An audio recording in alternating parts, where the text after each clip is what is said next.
follow them at his pace and try to reach as soon as it would be possible for him.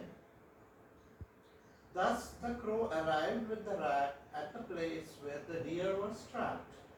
The rat at once started cutting the net with the sharp teeth to free the deer.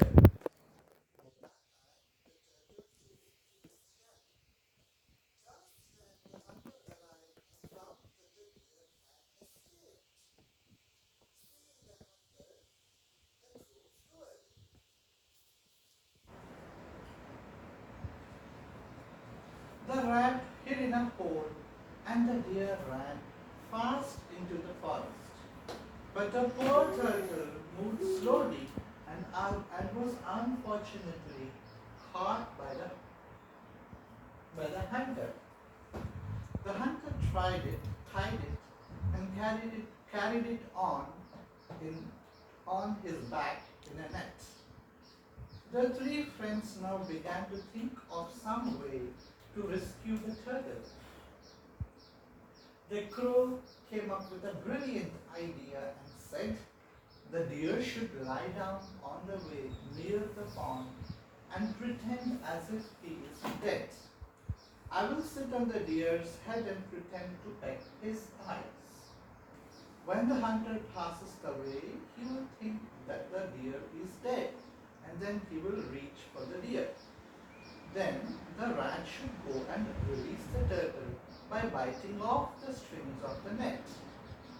As per the plan, the deer went to the pond and pretended that he was dead. The crow placed himself on his head, ready for action as soon as the hunter came that way. The hunter finally came near the pond and saw the deer lying down with the crow on its head its head. He thought that the deer was dead and hurriedly threw the turtle aside and ran towards it. Meanwhile, the rat was waiting for this opportunity. He cut off the net within no time and freed the turtle. Moral of the story? When the hunter was about to reach the deer, he sprang up and dashed into the forest at lightning speed. The hunter tried to catch him, but he disappeared among the trees. The disappointed hunter hurried to the spot where he had left the turtle, but to his utter despair, he found that it was gone too. He tried to search for it, but by the time the turtle had reached the pond and jumped into it.